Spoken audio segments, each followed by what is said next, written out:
Bueno, mira, con todo respeto con lo que comentó efectivamente Pedro Pedrosa, yo debo distinguir algunos aspectos importantes, inclusive en la cita que menciona. En primera instancia, hablar de una tercera vía nos permite o nos invita a colocarnos en un contexto político electoral, donde ciertamente otras oportunidades forman parte de la oferta que deben en este caso hacer los actores políticos a los fines de captar el voto, que por supuesto se le reserva al ciudadano cuando asume el rol de elector. Eso por primera parte. Esto nos invita indiscutiblemente entonces a pensar que las terceras vías en Venezuela pudieran o no tener un efecto dependiendo de la crisis que generan los mismos actores políticos, entiéndanse los partidos políticos. Y aquí tenemos que hacer el primer alto. El primer alto lo tenemos que considerar en función de la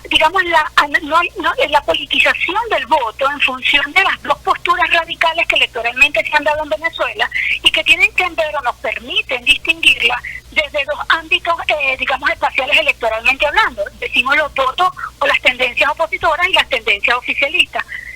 Ciertamente esta polarización ha generado en el comportamiento del ciudadano una especie de cultura reforzada donde indiscutiblemente lo tradicional o lo corriente pareciera que es la mejor opción que toma el elector en su momento a los fines de elegir a funcionarios o en este caso a ciudadanos que van a estar a cargos de representación pública.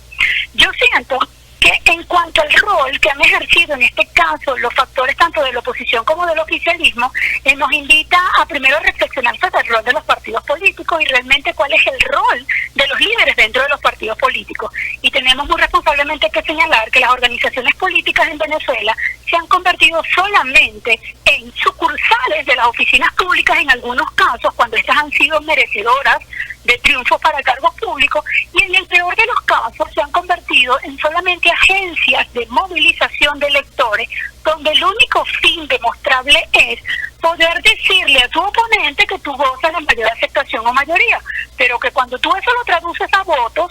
definitivamente para el ámbito electoral, existen elementos como el macroevento o el microevento del momento que determina realmente la tendencia. Yo siento que más que hablar de una tercera vía, que creo que es un punto que se ha tomado como bandera por algunos actores políticos a los fines de refrescar no solamente su imagen, sino su discurso, sin tomar en cuenta el pasado o el antecedente histórico en política que tienen. Creo que deberíamos profundizar sobre el ejercicio de políticas responsables que demanden líderes políticos responsables y que inviten a la conformación de organizaciones políticas responsables que tengan en consideración el uso claro de lo que debe ser una organización partidista, aunque no es otra que nada más de adversar a su oponente, sino también de proponer nuevos esquemas o lineamientos que sirvan para mejorar la gestión pública. Y eso no lo estamos viendo en Venezuela porque desafortunadamente pareciera que todo está minado. Estamos minados en un ámbito de la ignorancia, estamos minados en el mar de la pasión política y creemos que solamente el uso de determinados logos, imágenes, colores, reforzando mensajes que son estrategias meramente políticas y aplicables por demás a la ciencia política, son elementos necesarios para hablar de política en el país y desafortunadamente estamos equivocados en ese punto.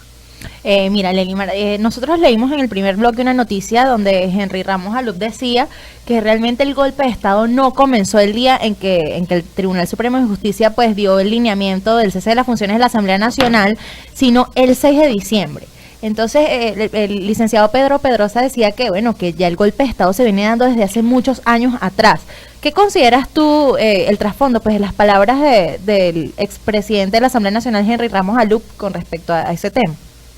Bueno, yo lo que creo es que más que hablar de un golpe de Estado, porque bajo la técnica política el golpe de Estado tiene otras características y nos invita inclusive a considerar que otros son los elementos propios que ocurren dentro del sistema para poder reconocerlo como tal. Siento que lo que hay indiscutiblemente es un desajuste en cuanto al orden constitucional y ahí voy a coincidir inclusive con la declaración que recientemente hizo la OEA con respecto a que hay indiscutiblemente una falla dentro de lo que debe ser la estabilidad del orden de las instituciones públicas que conforman el poder del Estado. Desafortunadamente en Venezuela parece que no termina de quedar claro cuáles son las competencias que tienen los poderes públicos y la usurpación de hecho, que no está reconocida de derecho, pero hay una usurpación de hecho, es moda. Si yo tuviera que tomar en consideración, por ejemplo, que el Poder Ejecutivo está asumiendo competencias del Poder Legislativo, entonces tendríamos que irnos desde lo más reciente, el 6 de diciembre, muchos de los, digamos, diputados que fueron electos y que forman parte de las sillas de la Asamblea Nacional, dentro de su oferta electoral hablaban de algunas acciones que son meramente competencia del Poder Ejecutivo. Entonces, por ahí ya tenemos que iniciar señalando que las pésimas ofertas electorales en nuestro país nos llevan o nos indican de manera,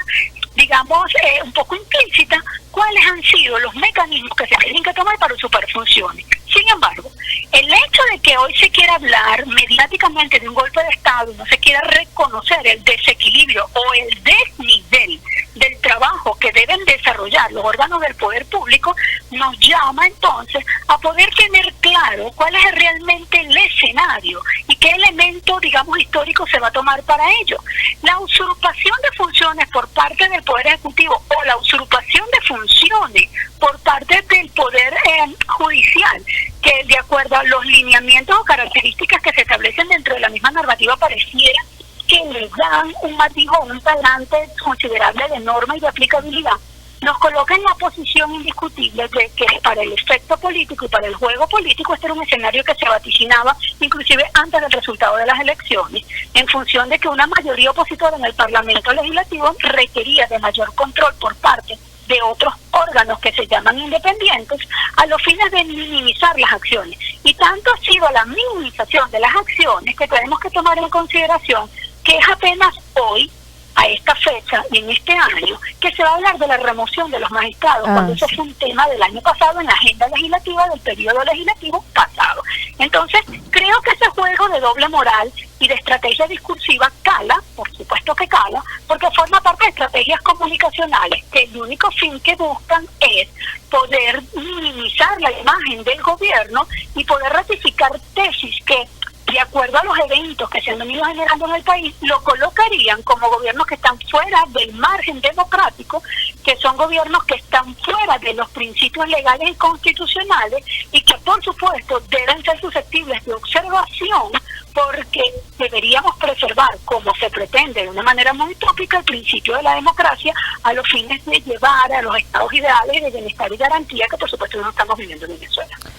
Bueno, buenísima el análisis que nos acabas de hacer, Lelimar. Lamentablemente el tiempo, bueno, tú lo sabes, en radio y en televisión es muy corto. Y bueno, queremos que les digas a nuestros oyentes las redes sociales donde ellos te pueden seguir, porque ahí yo sé que tú posteas parte de tus análisis para que compartas con ellos. Me pueden, bueno, para efectos políticos, evidentemente me pueden contactar por mi Twitter, @Lelimar Narváez, que es la única red que realmente uso solamente para efectos políticos. Y bueno, y ahí trato un poco de promover esa educación que tenemos que tener como ciudadanos al momento de entender realmente cuáles son los elementos propios del sistema político y del Estado para que sirvan a la comprensión, por supuesto, a la interpretación de eventos, sucesos o situaciones que nos llaman poderosamente la atención y que son objeto de un análisis político. Bueno, así es. Muchas gracias, Lelimar, por haber compartido en esta tarde con nosotros. Esperamos tenerte para una próxima oportunidad. Gracias a ustedes por la invitación. Bueno, gracias a ustedes por la invitación. Gracias.